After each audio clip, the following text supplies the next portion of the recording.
पुनीत पाठक और आप देख रहे हैं face to face Madhya Pradesh, जिसमें आज एक अहम विषय के ऊपर चर्चा करने वाले, जिसकी सारे देश में चर्चा है, जुड़ा है कांग्रेस पार्टी से। कांग्रेस अध्यक्ष पद के लिए चुनाव हो रहे हैं।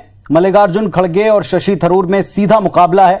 कहने को दोनों नेता इसमें एक फ्रेंडली मुकाबला और एक फ्रेंडली मैच बता रहे हैं, लेकिन दोनों उम्मीदवार अलग अलग राज्यों के दौरे कर डेलीगेट से मुलाकातें करना शुरू कर चुके हैं। अब वक्त भी कम बचा है और इसी कड़ी में भोपाल पहुंचे शशि थरूर ने अपने लिए वोट तो मांगे ही, लेकिन बेबाकी से अपनी बात को रखा है। यूं कहें कि अपनी पीड़ा को उन्होंने जाहिर किया है। साथ ही थरूर ने 2014 और 2019 में जो लोकसभा चुनाव में पार्टी का हाल यानी करारी हार हुई थी, उसके लिए कांग्रेस नेतृत्व पर फिर सवाल उठा दिए, जिस पर बीजेपी को, कांग्रेस पार्टी को और गांधी परिवार को घेरने का मौका मिला। इस पर फेस टू फेस बातचीत करेंगे, लेकिन इसके पहले एक रिपोर्ट दिखाते हैं। 2014 में और 19 में जो हमें 19% वोट मिले, ये काफी नहीं है और इसको बढ़ाने के लिए हम दिखाना चाहते हैं पब्लिक को कि पार्टी में एक नया, एक पुनर्जीवित संगठन हो गए। गांधी परिवार के बाहर कांग्रेस अध्यक्ष बनाने की मांग करने वाले G23 के सदस्य और अध्यक्ष पद का चुनाव लड़ रहे शशि थरूर ने एक बार फिर भोपाल में बेबाकी से अपनी राय रखी। शशि थरूर ने कहा कि वो परिवर्तन के उम्मीदवार हैं, जबकि खड़गे नेतृत्व के नेता। चुनाव में अपने साथ दोहरे व्यवहार को लेकर पहले भी नाराजगी जता चुके थरूर ने MP PCC के लिए कहा कि उनका स्वागत जैसा मध्य प्रदेश में हुआ वैसा कहीं और नहीं हुआ। कि दोनों उम्मीदवार को जो समान ट्रीटमेंट मिलनी चाहिए, ये मध्य प्रदेश में मुझे मिला। मैं बहुत बहुत खुश हूँ और ये सही है कि दूसरे प्रदेशों में मैं ये नहीं देख सका। इसके अलावा थरूर ने नेतृत्व पर सवाल उठाते हुए कहा कि 2014 और 2019 के लोकसभा चुनाव में कांग्रेस को 19% वोट मिले। इस हालात में कांग्रेसी कब तक रहेंगे?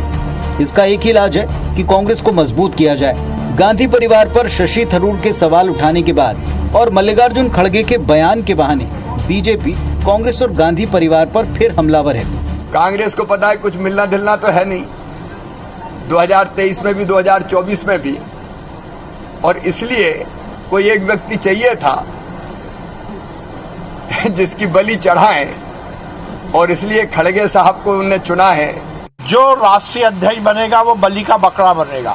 नेहरू परिवार ने जब हलाल करने का मन खड़गे जी का बनाया है, तो फिर थरूर जी को माला क्यों पहनाई जाएगी?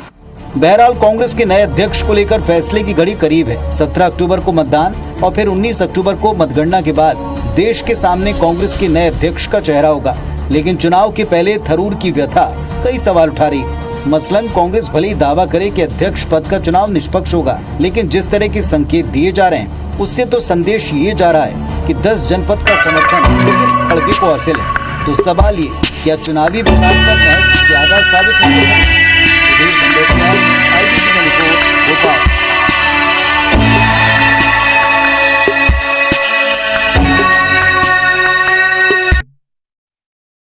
कांग्रेस पार्टी के लिए सबसे बड़ी मुश्किल और चैलेंजिंग घड़ी है कि अध्यक्ष पद के चुनाव में जो दावेदार या उम्मीदवार खड़े हैं, वो खुद ही प्रक्रियाओं पर कई बार खुलकर ऐसे और इतना बोल देते हैं कि इस पर जवाब देने के लिए पार्टी सफाई की मुद्रा में आ जाती है। और इसी विषय के ऊपर आज हम चर्चा करने वाले हैं कि कांग्रेस की जो कथा है, इस पर अपनी व्यथा के द्वारा जो कमेंट या टिप्पणियां की जा रही हैं, इसे पूरा देश और बीजेपी किस अंदाज में ले। हमारे साथ में इस विषय पर चर्चा करने के लिए दोनों पक्षों से फेस टू फेस बातचीत करने के लिए नेता जुड़ते हैं। और इस वक्त हमारे साथ डॉक्टर हितेश वाजपेयी जी भारतीय जनता पार्टी से जुड़े। कुछ ही देर बाद कांग्रेस पार्टी के भी प्रतिनिधि इस मंच के ऊपर जुड़ जाएंगे। डॉक्टर वाजपेयी नमस्कार, स्वागत है face to face Madhya Pradesh में आपका।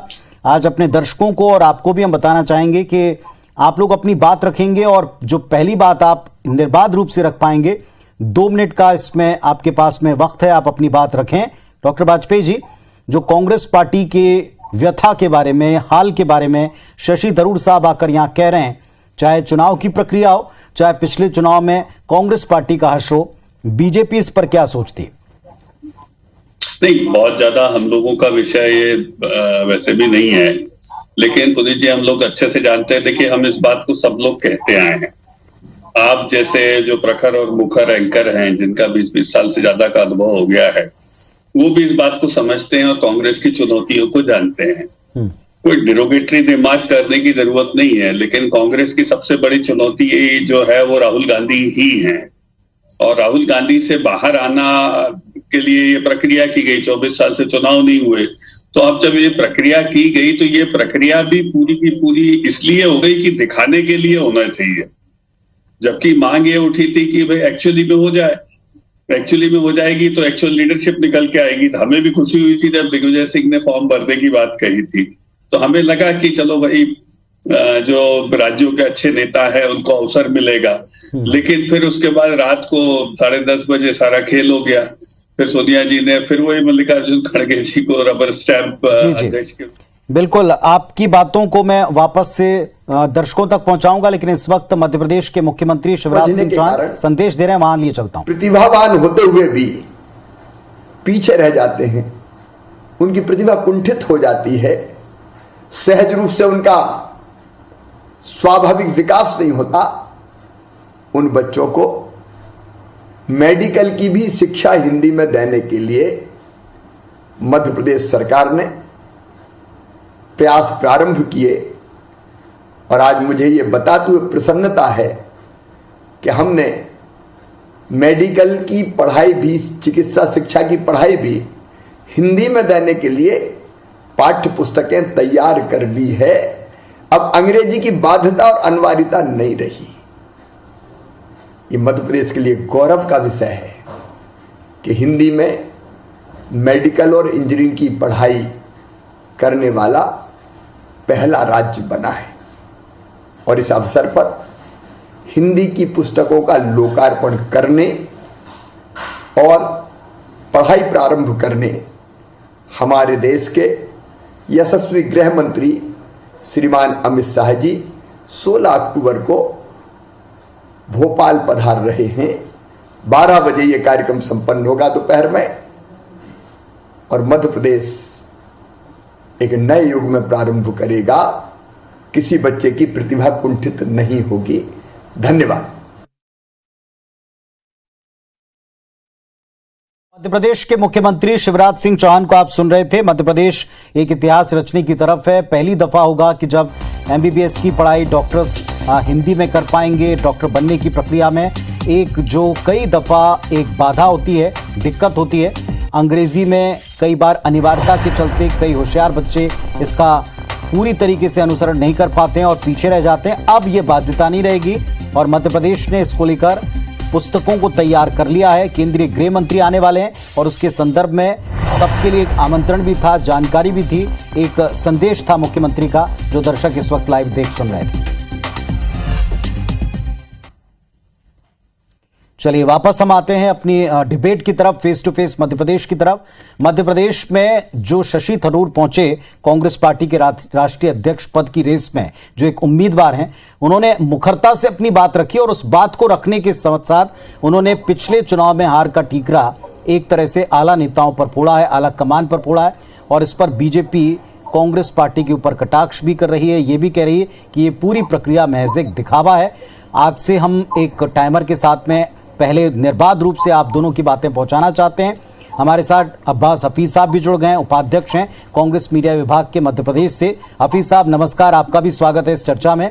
डॉक्टर तेज वाजपेयी जी, वापस आपके पास आऊंगा, पहले अब्बास हफीज साहब से उनका पक्ष जान लेते हैं। आप अपनी बात रखें हफीज साहब।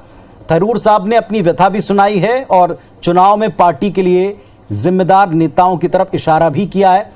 अब विपक्ष के पास में या बीजेपी के पास में मौका है ये कहने का कि ये सब दिखावा वाली प्रक्रिया है।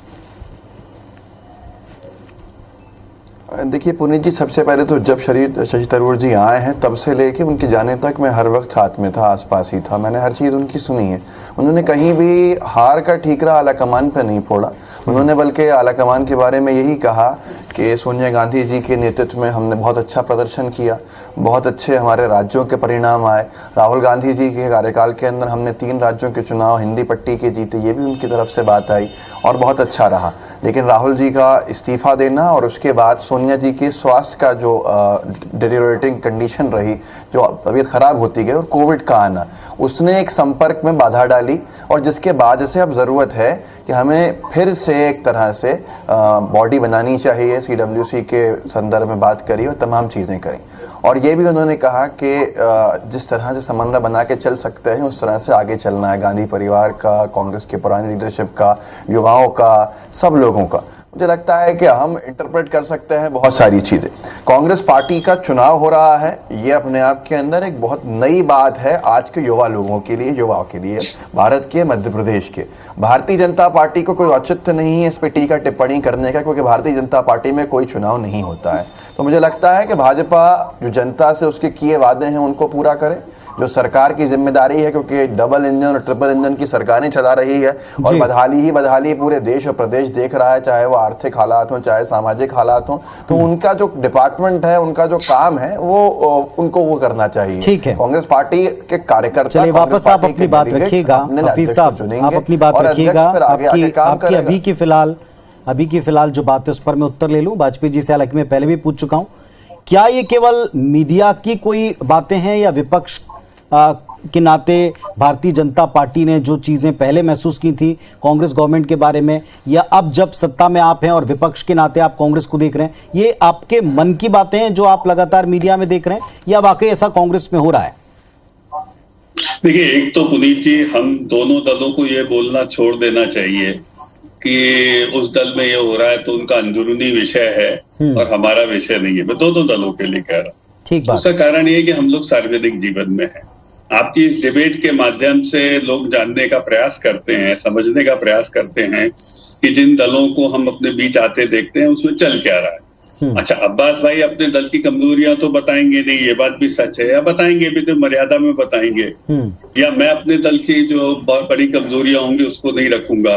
तो इसीलिए मुझे लगता है कि इस द्वंद से बाहर आना चाहिए। दूसरी बात, ये बात सच है कि कांग्रेस एक कमजोर दौर से गुजर रही है, और उसका सबसे बड़ा उदाहरण देखिए, एक ही राज्य यदि हम ले लें तो उत्तर प्रदेश है। मैं शुरू से यात्रा जो कांग्रेस की रही उस पर बहुत डिटेल में नहीं जाना चाह रहा। उत्तर प्रदेश जैसे राज्य में यदि राहुल गांधी स्वयं हार जाते हैं और उसके बाद आप पूरा जोर लगाने के बाद भी केवल 2 विधानसभा जीत पाते हैं, तो स्वाभाविक है कि चुनौतियां हैं। फिर उसके बाद आपके ही G23 और सब नेताओं ने बात कही, फिर आपका दल छोड़कर बड़ी संख्या में बड़े बड़े नेता जा रहे हैं और आगे भी जाएंगे, और सबका जो मानना है वो कॉमन फैक्टर वही है कि भाई बाय डिफॉल्ट जो गांधी परिवार में राहुल गांधी जी के पर्टिकुलर हाथ में जो नेतृत्व है, देखिए सोनिया जी के समय इतने लोग नहीं गए, लेकिन राहुल जी के नेतृत्व में जब कांग्रेस आई तो लगातार जिस प्रकार से हार हुई है उसके भी आंकड़े हैं, और उस हार के विवेचना में सबका यही मानना है कि साहब उनसे नहीं हो पा रहा है, और यही कारण है कि बहुत बड़ी संख्या में लोग छोड़कर जा रहे हैं। आज गुजरात में चुनाव चल रहा है, राहुल गांधी जी कर्नाटक में से वहां पर पदयात्रा में लगे हुए हैं, एक भी दिन नहीं जा रहे हैं वहां पे। तो ऐसी बहुत सारी चीजें हैं। तो गाए बगाहे सभी लोग, अब जैसे 24 साल बाद आपके यहाँ चुनाव हो रहे हैं, 24 साल से बाद हो रहे थे तो लोगों को उम्मीदें थी, दिग्विजय सिंह जैसे नेतृत्व तो निकल कर आए थे, और हमें दिग्विजय सिंह हमें पता है मध्य प्रदेश से वो एक खाटी नेता है, तो उनको खाट पे फिर से ला दिया। रात को 10:30 बजे खड़गे जी जो है उनका तय कर दिया गया कि नहीं, वो डमी कैंडिडेट वही होंगे। चलिए, कैंडिडेट बाहर के लोग क्या सोचते हैं तेज जी, इससे भी कहीं ज्यादा महत्वपूर्ण ये है कि क्या खड़गे साहब यहाँ आकर जो कह करके गए, हालांकि हफीज साहब यहाँ कह रहे हैं कि वो पूरे समय साथ रहे, लेकिन क्या उन्होंने राजस्थान के बारे में सवाल नहीं उठाया थरूर साहब ने? क्या जो पहले G23 जिसकी बात की जा रही, क्या उसमें थरूर शामिल नहीं थे? क्या इस पूरी प्रक्रिया को एक पक्षी एक तरफा वो नहीं बता रहे? क्या हफीज साहब ये बातें पूरे देश से छिपी हुई हैं? क्या अपनी खामियों को स्वीकार करके आगे बढ़ने में कोई दिक्कत है? देखिए, उसका कारण ये है कि हफीज साहब से थोड़ा पूछ लूं, फिर आता हूं आपके पास। कांग्रेस पार्टी ने एक ऐसी पार्टी है जो सार्वजनिक पटल के ऊपर अपनी, जैसे हितेश भाई कह रहे थे कि हम अपनी खामियों को, हम अपनी कमजोरियों को यहाँ पर नहीं रखेंगे, और हो सकता है मर्यादा में रखें। कांग्रेस पार्टी एक ऐसी पार्टी है जिसने अपनी कमजोरियों को हमेशा स्वीकारा है, सार्वजनिक पटल पर स्वीकारा है कि हम यहाँ पर गलत कर गए, हमसे ये गलती हो गई।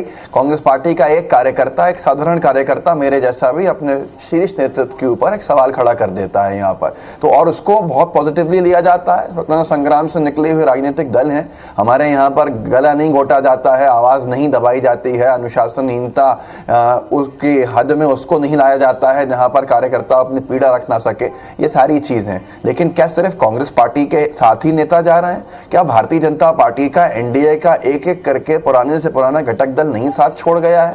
क्या नरेंद्र मोदी जी और अमित शाह जी पार्टी से बड़े नहीं हो गए हैं? क्या नड्डा जी रिमोट कंट्रोल में नहीं दिखते हैं? क्या शिवसेना हो या श्रीमोनी अकाली दल हो या हनुमान बेनीवाल जी की पार्टी हो, ये सब क्या परिवर्तन के दौर से जनता दल हो, परिवर्तन के दौर से अपनी साहब सब गुजरते हैं, लेकिन इस वक्त चूंकि अध्यक्ष की प्रक्रिया कांग्रेस पार्टी में चल रही है, अध्यक्ष पद के चुनाव में खड़े उम्मीदवार चूंकि कांग्रेस के अंदर की प्रक्रियाओं पर राजस्थान में जो उन्होंने उदाहरण देते हुए कहा है, इस पीसीसी अध्यक्ष मिलते नहीं है, एक तरफा प्रचार करते हैं, वो चूंकि कांग्रेस की बात कर रहे हैं, आज विषय कांग्रेस का, इसीलिए हम कांग्रेस की चर्चा कर रहे हैं और आपसे इसका उत्तर ले रहे हैं। अब्बास हफीज साहब, मेरा सीधे आपसे 3 प्रश्न है। क्या कांग्रेस पार्टी में जिसको भी राष्ट्रीय अध्यक्ष बनाया जा रहा है, क्या वो अभी भी गांधी परिवार की सहमति से? ये सवाल पार्टी के भीतर क्या नहीं उठ रहे हैं? दूसरी बात, जिसको भी बनाया जा रहा है क्या वो बली का बकरा है? क्या ये बात भी पार्टी के अंदर से नहीं उठ रही?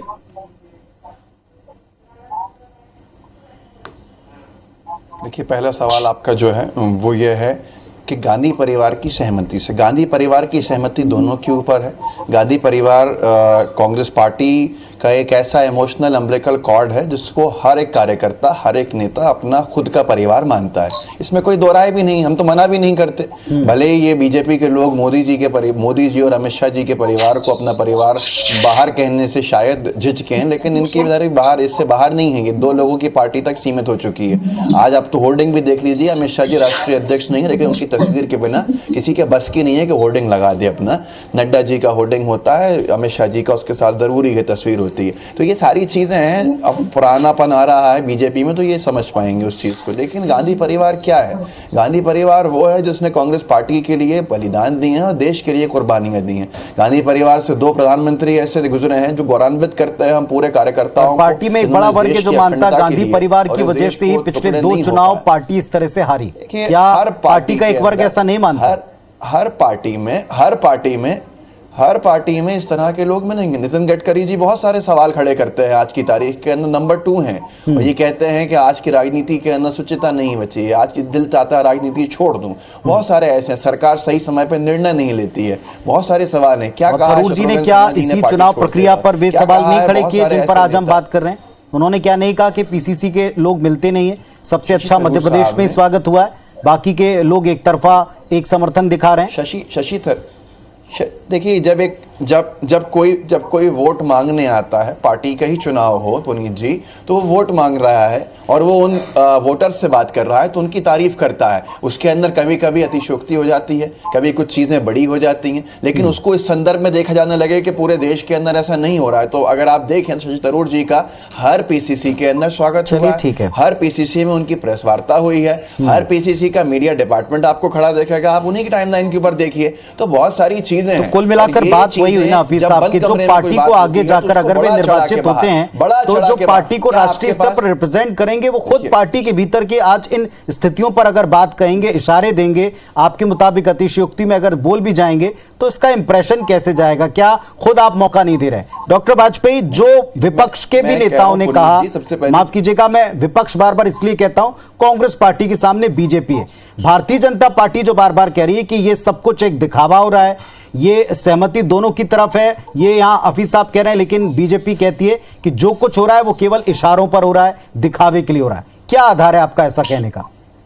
देखिए, हमने तो इस बात को मैंने पिछली बार भी कहा कि हमें तो बहुत खुशी थी, यदि उदाहरण के रूप में लेके जब दिग्विजय सिंह जी अपना फॉर्म भर रहे थे, यहाँ से ये भी तय हो गया था कौन प्रस्तावक रहेंगे, विधायकों की सूची जारी हो गई थी, विधायकों ने अपनी फ्लाइट बुक करा ली थी, पर उनको फिर संदेशा कमलनाथ जी को आ गया, जो अगले दिन कमलनाथ जी ने प्रेस कॉन्फ्रेंस में कह ही दिया कि मैंने रात को मना कर दिया था।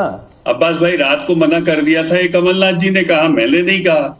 तो सुबह प्रेस कॉन्फ्रेंस में उन्होंने इसका उद्घाटन किया। डॉक्टर साहब, तो जब कमलनाथ जी को फोन आया सोनिया जी का, तो उन्होंने दिग्विजय सिंह का फोन वापस करा दिया। पर आप पार्टी में चुनाव कराइए ना, ऐसे शाउटिंग मैच करेंगे तो पार्टी में चुनाव कराइए, भारतीय जी अध्यक्ष बन जाएंगे। कैसी बातें कर रहे हो? अभी बात हो रही है अध्यक्ष, क्यों इतना घबराते हो? आप सबको पता है ये घटनाक्रम। तो और कमलनाथ जी के वर्जन को ले रहा हूं मैं अपना भी नहीं आपकी कुछ कह रहा पार्टी में हम कह रहे हैं कि चुनाव आपका नहीं है कहीं तो आप मर्यादा कैसे टीका खंडित टिप्पणी हो। कर सकते हैं? कमलनाथ जी ने स्वयं सुबह की प्रेस कॉन्फ्रेंस में कहा कि मैंने तो रात को मना कर दिया था दिग्विजय सिंह जी को, और यही कारण था कि ना वो प्रस्तावक दिल्ली गए, ना उन्होंने किसी ने फॉर्म भरा। तो जब ये सब कर दिया गया तो इसका मतलब कोई पर्दे के पीछे से उसको मैनिपुलेट कर रहा है ना, और इसीलिए खड़गे जी सिंगल का पॉइंट नाम आया, सवाल है, सारे फॉर्म पॉइंटेड वापस हो सवाल गए। है कि आपकी पार्टी एक में फॉर्म जब चुनाव रिजेक्ट नहीं हो होता गया। तो आप किसी जब दूसरी आप पार्टी ऐसी पे कैसे प्रक्रिया टीका टिप्पणी करते कर हो सकते तो हैं? भाई लोगों के मन में तो ये सवाल आता है ना कि फिर करी क्यों ये प्रक्रिया। तो आपने चलिए, दिखावा ठीक है। भी किया और लोगों के मूल साथ बात खिलाफ यह भी है, हो मूल गए। बात यह है कि चुनाव जब आपने कमेंट्स किए हैं, डिक्लेयर किए हैं, 2 बाकायदा प्रत्याशी हैं और उनमें से एक प्रत्याशी चाहे जिस भी अंदाज में, चाहे जो भी सोचकर कहे, जो वो कह रहा है वो सामने आ रहा है। हर एक जगह प्रेस कॉन्फ्रेंस की जा रही है, बिल्कुल ठीक बात, लेकिन प्रेस कॉन्फ्रेंस में जो बातें की उन्हीं पर देश भर में चर्चा हो रही है। अब ये दिखावे के लिए चुनाव है या पूरी तरह निष्पक्ष चुनाव है, ये कांग्रेसियों से बेहतर, डेलीगेट से बेहतर या पार्टीजनों से बेहतर कोई और समझ जान नहीं सकता। लेकिन पार्टी इसके आगे जाएगी या अपने पुराने इतिहास को, वैभव को पाएगी, या फिर पुनः एक नया इतिहास बनाएगी, जिस तरफ अभी आज की तारीख में खुद थरूर इशारा कर रहे हैं, ये देखना होगा। और ये हमसे कहीं ज्यादा कांग्रेस पार्टी को ही देखना। फिलहाल आप दोनों का शुक्रिया फेस टू फेस में बात करने के लिए। धन्यवाद, नमस्कार।